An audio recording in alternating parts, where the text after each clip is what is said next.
जय हनुमान जय हनुमान बाबा जय हनुमान जय हनुमान बाबा जय हनुमान जय शंकर भगवान की जय गुरु श्री सद्गुरुदेव महाराज की जय सच्चिदानंद भगवान की जय। हम कल वाली बात को ही लेंगे। ओम ओम नमः हरि ओम नमः। तो कल थोड़ा हम ज्यादा ही विस्तार में चले गए थे। ओम का संक्षेप में अर्थ आज बता दें। संक्षेप में जितना छोटा कर सकेंगे उतना छोटा करेंगे। आ उ मा 3 अक्षर है इसमें। अ उ मा।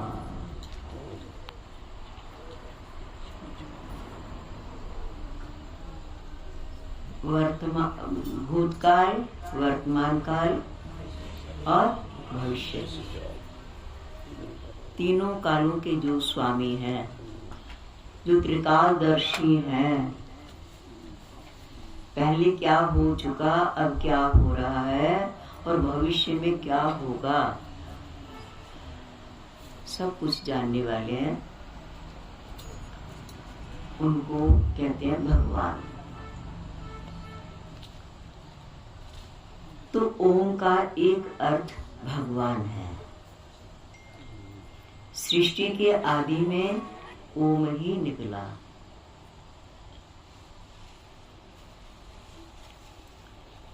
हर मंत्र के आगे भी ओम ही लगाया जाता है। ओम का अर्थ तीनों गुण भी हैं, सतोगुण, रजोगुण और तमोगुण। जिसकी सत्ता,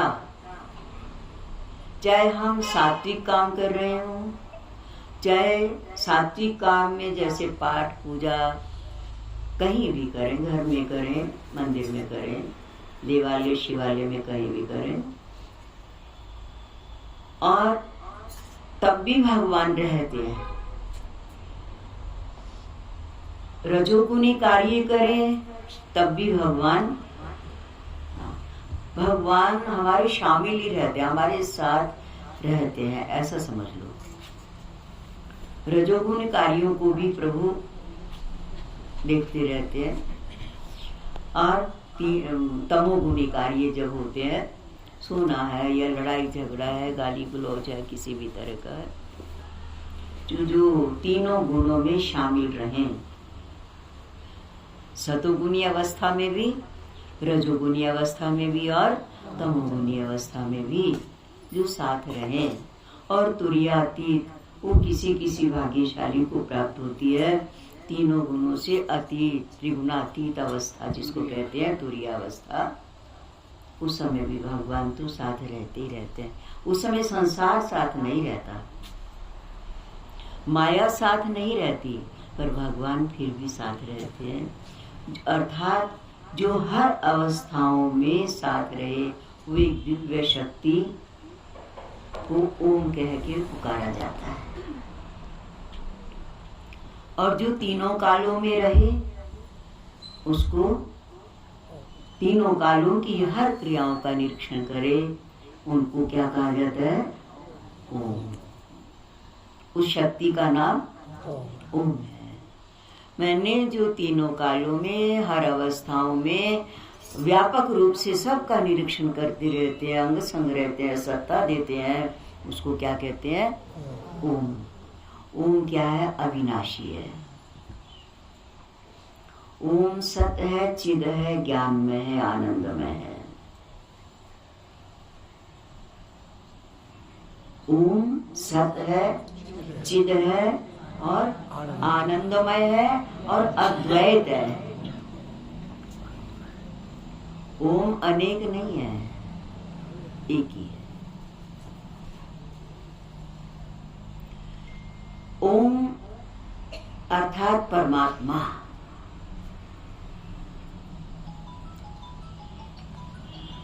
परमात्मा परम धाम है। परमात्मा परम धाम है, परम गति है, परम पद है। यद गत्वा न निवर्तन्ते, जहाँ पहुँचने के बाद फिर आवागमन खत्म हो जाता है, वापसी नहीं होती है। उस परमात्मा को ओम नाम से पुकारा जाता है। और परमात्मा का धाम क्या है? परम धाम। 7 लोक हैं, 14 भुवन है, 7 लोकों पर जिसका शासन है, 14 भुवनों में जिसका शासन है, उन भगवान को ओम नाम से कह के पुकारा जाता है। जलचर है, थलचर है, नवचर है, भूचर है, चराचर है, सारी सृष्टि के अंदर जो समाया हुआ है, सारी सृष्टि का सृजन जो करता है, उस परमात्मा को ओम कह करके पुकारा जाता है। तो भगवान कहाँ है? सब जगह। ओम कहो, भगवान कहो। भगवान का एक संक्षिप्त शब्द ओम है। भगवान का वो दिव्य तेज हमारे हर तरह के रोगों को, दोषों को मिटाने की फुल पावर रखता है। इसलिए ओम का उच्चारण किया जाता है। सात्विक लोगों की पूजाओं के आगे, मंत्रों के आगे ओम लगाया जाता है। इसलिए जो कल्याणकारी मंत्र है, उनका शुरुआत कहाँ से होता है? ओम। इसलिए कथावाचक भजनानंदी जो भी हैं स्टेज पर आते हैं तो पहले 3 बार ओम का उच्चारण करते हैं।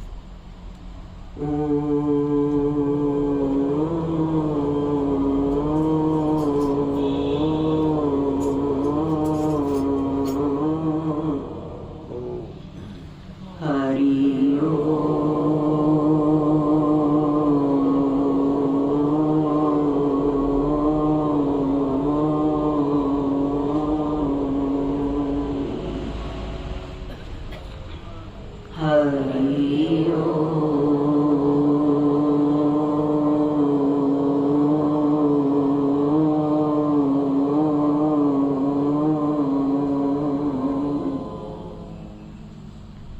राहत मिलेगी, चैन मिलेगा। ये ध्वनि हमारे स्थूल शरीर के दोषों को भी खत्म करती है, सूक्ष्म शरीर के दोषों को भी खत्म करती है, और अविद्या, स्थूल, सूक्ष्म और तीसरा है कारण शरीर को भी। स्थूल शरीर जो दिखाई देता है, सूक्ष्म शरीर मन, बुद्धि, इंद्रियां, 5 प्राण, ये क्या है? सूक्ष्म शरीर। ये इंजन है देह रूपी गाड़ी को चलाने वाला, सूक्ष्म शरीर। और कारण शरीर तीसरा क्या है? कारण शरीर। कारण शरीर कहते हैं किस कारण से ब्रह्म जीव भाव को प्राप्त हो गया।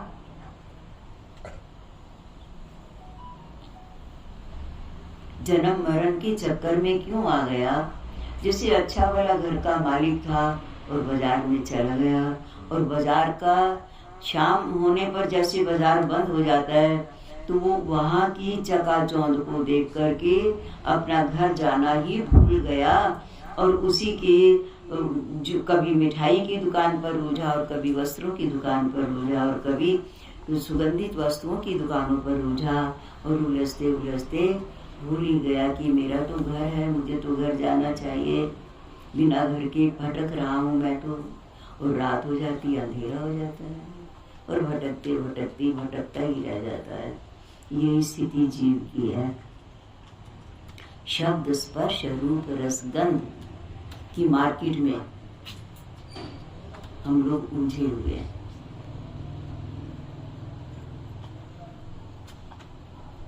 तो कारण शरीर, तो हम अपने आप को भूल जाते हैं। जैसे किसी को प्रेत लग जाता है तो वो अपनी देह को तो भूल जाता है, बोलता वही है जीवात्मा, परंतु उसके ऊपर प्रेत चढ़ जाता है और प्रेत चढ़ करके फिर वो प्रेत बोलता, उसको दबोच लेता है और प्रेत बोलना शुरू कर देता है। तो यही स्थिति हमारी है। हम लोगों के ऊपर अज्ञानता रूपी प्रेत, देहाध्यास रूपी प्रेत ने हमें घेर रखा है कि मैं देह हूं, मैं देह हूं, देह का रंग मेरा रंग है। कोई पूछे आपका रंग कैसे, बोले गोरा है। बहू देखने गए थे, लड़की देखने गए थे, लड़का बोले बहुत गोरा है,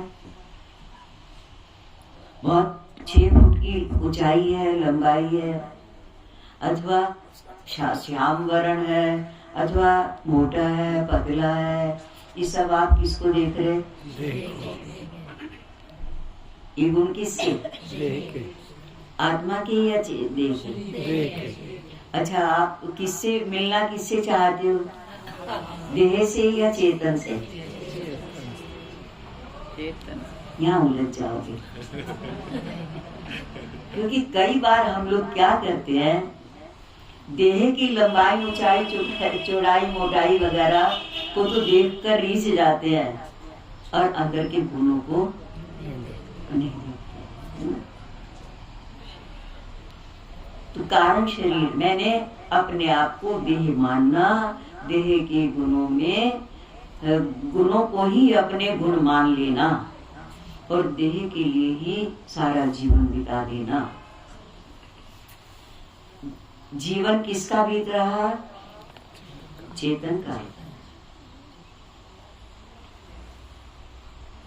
आयु देह की खत्म हो रही है, चेतन देव को देह में रहने के कुछ समय मिलते हैं। 1 साल, 2 साल, 10 साल, 20 साल, 50 साल, 100 साल, 1000 साल, 10,000 साल। किसको? चेतन को। एक शरीर में एक चेतन देव जीवात्मा को रहने को, वो जीव कहलाता है उस समय। फिर वो ब्रह्म रूप से हट करके, जैसे बताया ना कि किसी को अगर प्रेत चिपट जाता है तो वो अपने आप को प्रेत की ही भाषा ही बोलता है। मैं नहीं खाऊंगा, जैसे स्त्री के शरीर पर है तो मैं नहीं खाऊंगा, मैं नहीं चाहूंगा, मैं ये नहीं करूंगा, मैं वो नहीं करूंगा, इस तरह का सुना देखा भी होगा। ये कारण शरीर, इसको क्या कहते हैं? कारण शरीर। अविद्या, अज्ञानता, माया, मोह ग्रसित अवस्था। और जब तक देहाध्यास नहीं छूटेगा, आत्म स्थिति प्राप्त नहीं होगी, तब तक 84 लाख योनियों से हमारा छुटकारा नहीं हो सकता। और छुटकारा कब होगा? देखो, जैसे बाजार में कोई भटक गया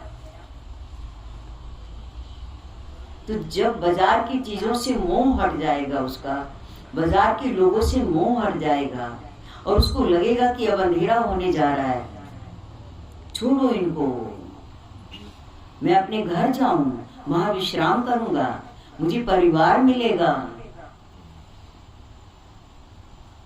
जब उनसे नफरत हो जाती है, मन हट जाता है और फिर घर की तरफ मुख, उधर से मुख मोड़ता है और घर की तरफ बढ़ता है,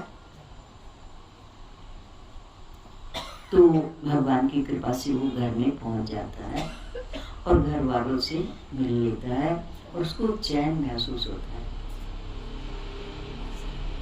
शांति मिलती है। बाजार में उसको सोने की जगह नहीं मिलेगी, निश्चिंत नहीं हो पाएगा। इसी तरह से मनुष्य जीवों की भी स्थिति यही है कि हम संसार रूपी मार्केट में आए हुए हैं, देह रूपी गाड़ी पर सवार हैं, गाड़ियां बदलते रहते हैं। जैसे किसी को घर से जाना हो तो घर से वो गया, मान लिया यहाँ से आपको बॉम्बे जाना है, यहाँ से गए टेम्पो वगैरह ले लिया, फिर ट्रेन में बैठ गए, फिर दिल्ली तक पहुंच गए, फिर वहां से हवाई जहाज ले लिया। सवारियां बदलती गई, सवारियां बदलती गई। इसी तरह से ये प्राणी कभी मनुष्य बनता है, कभी पशु बनता है, कभी पक्षी बनता है, कभी जीवात्मा। ये क्या, इसकी गाड़ियां है ना। किसकी सवारी? जीव की, जीवात्मा की सवारियां हैं। जितनी भी योनियां हैं, 84 लाख योनियां बना दी भगवान ने। 84 लाख तरह की गाड़ियां संसार में चला रखी हैं। ऐसा कह सकते हैं 84 लाख डिजाइनों की गाड़ियां संसार में चला रखी है। और उस पर कौन सवार है? जीवात्मा। और ये संसार क्या है? मार्केट। इसमें सौदेबाजी में ही लगा रह जाता है। तो जब ये प्रभु का चिंतन, जब इसको प्रभु की याद आती है, फिर इधर से मुख मोड़ करके प्रभु के चिंतन में, चर्चा में लगता है। जैसे आप इस समय में आप लोग अपने सब कामों को छोड़ करके प्रभु चिंतन में, चर्चा में, उनकी महिमा गाने में लगे। तो वहां जब घर पहुंच जाता है, प्रभु के दर्शन हो जाते हैं। घर जाएगा तो माँ बाप मिलेंगे ना, गलियों में घूमता रहेगा तो भगवान कहाँ मिलेंगे। तो कारण शरीर, कारण शरीर क्या? अविद्या, अज्ञान, देहाध्यास। ऐ इंसान अपने आप को पहचान, यही है भक्ति, यही है ज्ञान। श्रीमान जी लाइन में कहा करते, ऐ इंसान, इंसान चोला धारण कर रखा ना, इसलिए उसको इंसान कह दिया, जीवात्मा को। ऐ इंसान अपने आप को पहचान, यही है भक्ति और यही है। अपने आप को पहचानो। अपने आप को पहचान लिया कि मैं सच्चिदानंद स्वरूप हूँ, मैं परमात्मा का अभिन्न अंश हूँ, सारे संकट ही खत्म है। तो ओम, फिर ओम वही आ जाए। ओम का अर्थ क्या है? भगवान, जो हर अवस्था में हमारे अंग संग है, हर जगह हमारे अंग संग है। उस परम पिता परमात्मा को, सच्चिदानंद घन स्वरूप को क्या कहते हैं? संक्षेप में ओम नाम से पुकारा जाता है।